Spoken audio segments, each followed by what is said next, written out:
A Ukrainian soldier setting up a Starlink terminal. SpaceX's president says that Ukraine used Starlink services provided by the company for offensive military activities, something the company did not intend to support. Hello and welcome to KYC News. Please don't forget to subscribe and hit the bell icon. Washington, SpaceX's president said that Ukraine used Starlink services provided to the country for offensive purposes in its war against Russia, an application the company didn't intend to support when it enabled service in the country. Speaking at the Federal Aviation Administration Commercial Space Transportation Conference here February 8, Shotwell described Ukraine's use of the Starlink broadband satellite communication system for weapons systems like drones as an unintentional effect of donating services and terminals to the country after Russia's invasion nearly a year ago. "We were really pleased to be able to provide Ukraine connectivity and help them in their fight for freedom," she said. "It was never intended to be weaponized, but the Ukrainians have leveraged it in ways that were unintentional and not part of any agreement." She didn't elaborate in the conference talk on how Ukraine had weaponized Starlink. In a later conversation with reporters, though, she referred to reports that the Ukrainian military was using Starlink to control drones used in attacks on Russian forces. SpaceX was providing Ukraine with Starlink services, she said, for humanitarian applications. Even some generic military communications were also acceptable.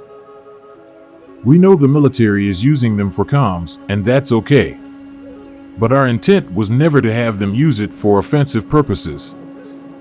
A general commercial agreement, like one any Starlink user signs, limits its use for offensive purposes," she said, but acknowledged SpaceX had not given the issue of how it might be used much thought when it started providing Starlink to Ukraine shortly after the invasion. "We didn't think about it. I didn't think about it," she said. "But we learned pretty quickly."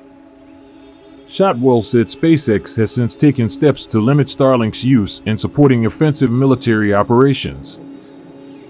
"There are things that we can do to limit their ability to do that," she said, declining to elaborate. "There are things that we can do and have done." Last fall, SpaceX chief executive Elon Musk raised the possibility of ending the company's donations of Starlink services to Ukraine, citing the financial burden on the company unless the Defense Department stepped in to cover those costs. Musk then backtracked, saying the company would continue offering the service even though Starlink is still losing money and other companies are getting billions. Shotwell told reporters she led efforts to get Pentagon funding for Starlink services in Ukraine. "I was the one that asked the Pentagon to fund this.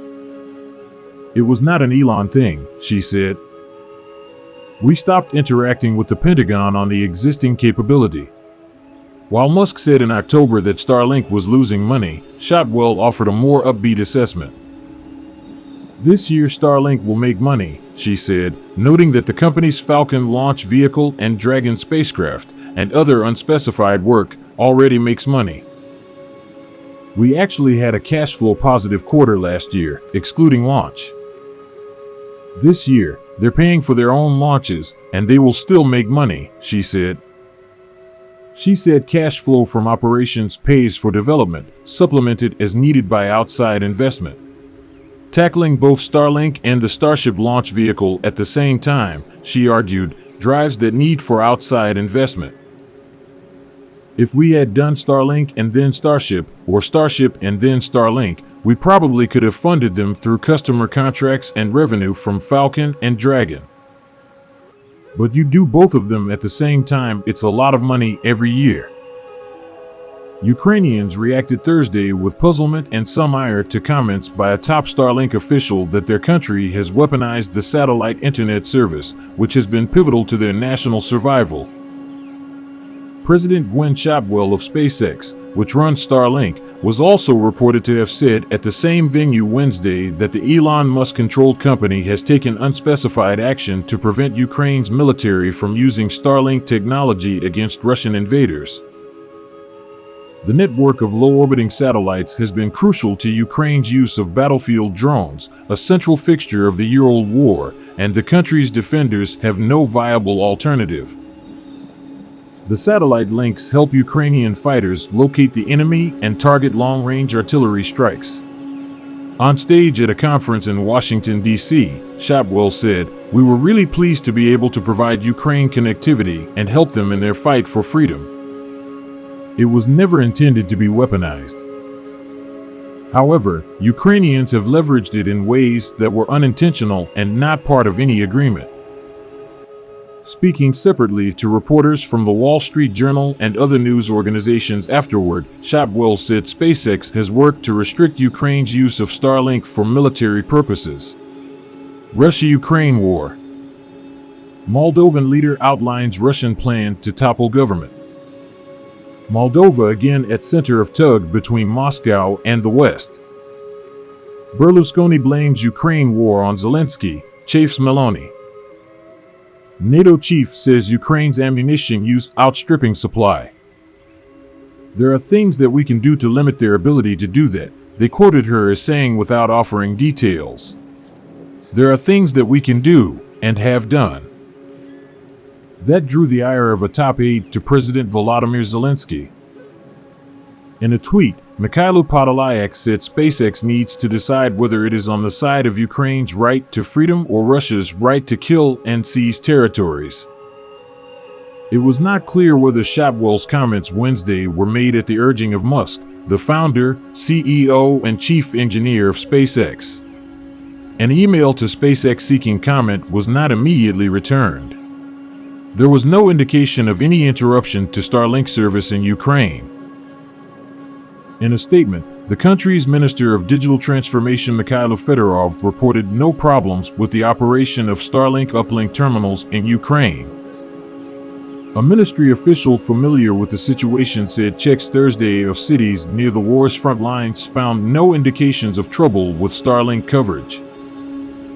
The official spoke on condition they not be further identified. The 2,200 satellite constellation has been a lifeline for the country since Russia's February 24th invasion, especially vital as Ukraine struggles to keep electrical power and telecommunications operating under withering Russian missile and drone attacks on civilian targets. In the statement, Fedorov touted the arrival of the first of a new batch of 10,000 terminals provided by the German government, adding, "Starlinks help save thousands of lives daily. The energy infrastructure continues to work due to Starlinks.